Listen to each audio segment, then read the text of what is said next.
ఇప్పుడు అన్న వెన్నంటే ఉండేటువంటి తమ్ముడు, అభిమానులు విపరీతంగా ప్రేమించే మా ఎన్టీఆర్ మాట్లాడతారు.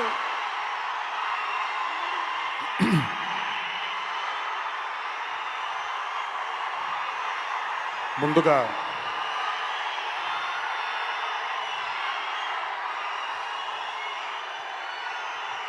మీ అందరికీ ఒక చిన్న విషయం చెప్పాలి. కాసేపు అందరూ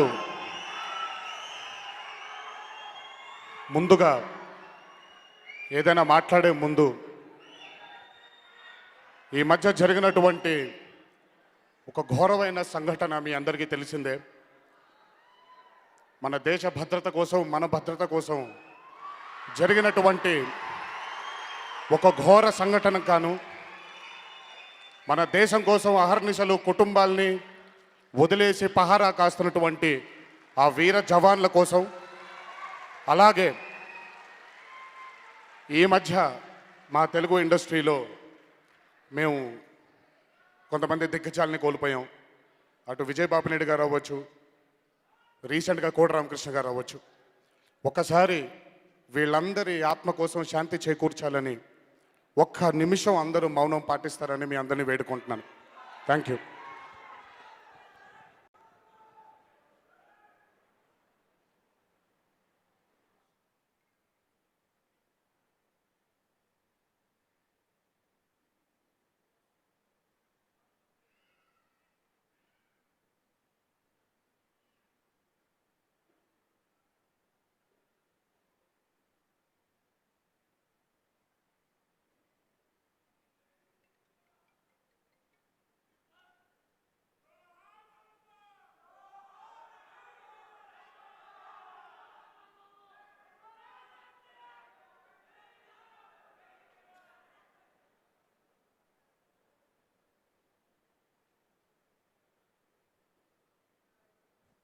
థ్యాంక్ యూ.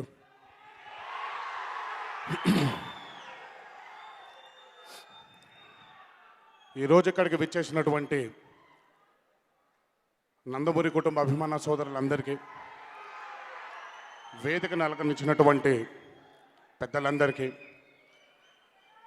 ఈ చిత్రాన్ని ఆశీర్వదించడానికి ఇక్కడికి విచ్చేసిన ముఖ్య అతిథి మా బాబాయ్ నందమూరి బాలకృష్ణ గారికి అందరికీ స్వాగతం, సుస్వాగతం. గుహన్ గారు నాకు చాలా ఏళ్లగా పరిచయం. ఆయన కెమెరామ్యాన్గా ఉన్నప్పుడు మేమిద్దరం కలిసి బాద్షా అనే చిత్రం చేయడం జరిగింది. ఎంతో కష్టపడేటువంటి మనస్తత్వం కలిగిన కెమెరామ్యాన్ అయినా. ఎందుకంటే మేము బాద్షాలో బంతిపుల్ల జానకి అనే పాట షూటింగ్ చేయడానికి వెళ్ళినప్పుడు దాదాపు -16 డిగ్రీల సెంటిగ్రేడ్లో షూటింగ్ చేస్తున్నప్పుడు కేవలం ఆ పాట అంత అద్భుతంగా వచ్చింది అంటే దానికి కారణం కేవలం గుహన్ గారే. మేము అంటే ఆర్టిస్టులుగా మాకు కొంచెం వసతి కల్పిస్తారు. ఓ వ్యాన్ పెట్టు, లేదా కాసేపు కారులో హీటర్ ఆన్ చేసుకును, ఆ చలిలో బయటికి వెళ్ళి మళ్ళీ షార్ట్ అయిపోగానే మళ్ళీ వ్యాన్లోకి వచ్చి ఆ హీటర్ ముందు వేళ్ళు ఆ చెవులన్నీ కొంచెం వార్మ్ చేసుకొని మళ్ళీ బయటికి వెళ్ళడం. కానీ ఆ పాట చిత్రీకరించినటువంటి 4 రోజులు అయినా ఏ రోజు కూడా కారు కూడా కాదు కదా, అసలు ఒక చెట్టు చాటును కూడా వెళ్ళలేదు. అంత ఇంట్రెస్ట్తో, అంత అద్భుతంగా ఈ పాట తెరకెక్కించాలనే ఒక ఇంట్రెస్ట్తో ఆయన ఆ పాటను అంత అద్భుతంగా మలచడం జరిగింది. అంతే ఇంట్రెస్ట్తో ఈరోజు 118 అనే చిత్రంతో మీ ముందుకు రావడం జరుగుతుంది. I'm sure Guhan sir, it is going to be a fantastic film. It will be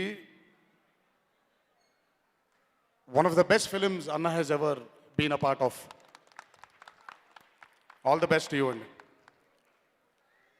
అలాగే ఈ చిత్రంలో నటించినటువంటి నివేత అండ్ శాలిని గారు, నివేత గారితో జైలవకుశ చిత్రంలో పనిచేయడం జరిగింది.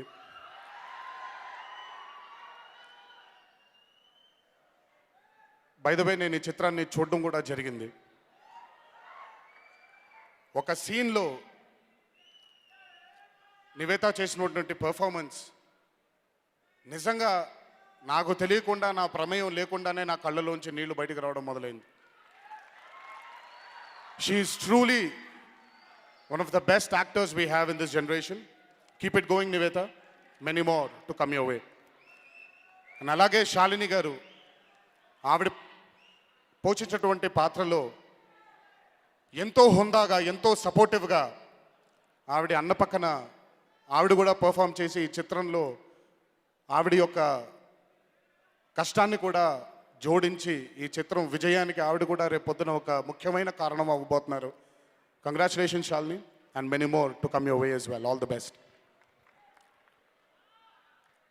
అలాగే ఈ చిత్రంలో పనిచేసినటువంటి ఎంతోమంది సాంకేతిక నిపుణులు, వాళ్ళందరూ కూడా వారి యొక్క బాధ్యతని ఈ చిత్రానికి జోడించి ఈ చిత్రం కృషికి వాళ్ళు కూడా, ఈ చిత్రం యొక్క విజయానికి వాళ్ళు కూడా వాళ్ళ కృషిని అందించినందుకు నిజంగా వాళ్ళందరినీ మనస్ఫూర్తిగా నా ధన్యవాదాలు తెలియజేస్తున్నాను.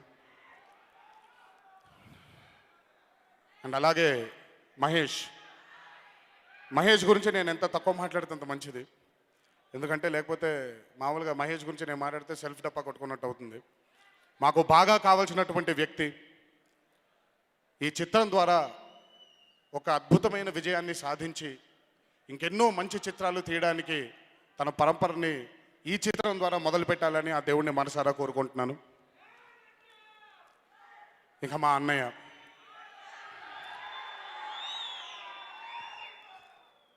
చిత్రంలో ఒక డైలాగ్ ఉంది, ఏదైనా మొదలు పెడితే అది ఎండ్ చేసే వరకు ఆగలేను, ఏంటో వెదవ క్యూరియాసిటీ అని. అది నిజంగా ఆయనకి బాగా సరిపోతుంది ఆ క్యూరియాసిటీ యాంగిల్లో. ఎందుకంటే ఒక కొత్త చిత్రాన్ని అందించాలి, ఒక కొత్త ధోరణిలో కథ చెప్పాలి అని ఆయన పడేటువంటి క్యూరియాసిటీ అవ్వచ్చు, కుతూహలం అవ్వచ్చు, బహుశా అది ఇంకెవరికైనా ఉంటుందేమో నాకు తెలియదు. నేను ఆ క్వాలిటీ 9లోనే చూశాను. ఈ చిత్రంలో ఎంతో అద్భుతంగా, అంటే నాకు తెలిసి ఇప్పటిదాకా ఆయన చేసినటువంటి అన్ని చిత్రాల్లో నాకు బాగా నచ్చేటువంటి చిత్రం ఇది. ఆయన చేసినటువంటి పర్ఫార్మెన్స్ అవ్వచ్చు, ఆయన అందించినటువంటి ఆ సపోర్ట్ అవ్వచ్చు, డైరెక్టర్ గారికి కానివ్వండి, ప్రొడ్యూసర్ గారికి కానీ, ఎంతో మనస వాచ కర్మణ ఒక నటుడు కంప్లీట్గా ఈ వెంట్రుక దగ్గర నుంచి కింద వేలు బొటన వేలు వరకు కూడా కంప్లీట్గా సరెండర్ అయిపోతే కానీ అటువంటి పర్ఫార్మెన్స్ చేయడం కుదరదు. అండ్ హ్యాట్స్ ఆఫ్ కళ్యాణ్ అన్న, ఈ చిత్రం నిజంగా ఒక అద్భుతమైన విజయం చేకూరుతుందని, ఇంకెన్నో మంచి చిత్రాలు మీరు చేయడానికి ఈ చిత్రం మిమ్మల్ని ప్రోత్సహిస్తుందని ఆ దేవుణ్ణి మనసారా కోరుకుంటున్నాను. ఈరోజు ఇంకొకసారి ఇక్కడికి విచ్చేసి మమ్మల్ని ఆశీర్వదించడానికి వచ్చినటువంటి బాబాయిని ఇంకొకసారి మనస్ఫూర్తిగా కృతజ్ఞతలు అందజేస్తూ, ఈ చిత్రం విజయం తర్వాత ఇంకెన్నో మాట్లాడుకుందాం. అప్పటి వరకు మీరు ఓపిక పట్టండి, ఇంకెంతో దూరం లేదు. మార్చి 1వ తారీఖు ఈ చిత్రం విడుదల అవ్వబోతుంది. అందరూ ఈరోజు మమ్మల్ని ఆశీర్వదించడానికి వచ్చిన ఇంకొకసారి అభిమాన సోదరులందరికీ శిరస్సు వంచి పాదాభివందనం చేసుకుంటూ, మీరు మీ ఇళ్ళకి జాగ్రత్తగా వెళ్తారని,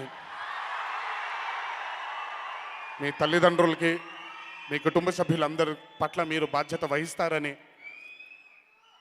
ఆ దేవుడిని మనసారా కోరుకుంటూ, నెమ్మదిగా వెళ్ళండి, కంగారు లేదు. గమ్యం ఎంత దూరమైనా పర్లేదు, నిలకడగా వెళ్ళడం నేర్చుకోండి. ఒకసారి మీ అందరికీ గుర్తు చేస్తూ, జై ఎన్టీఆర్, జోహార్ హర్ కృష్ణ.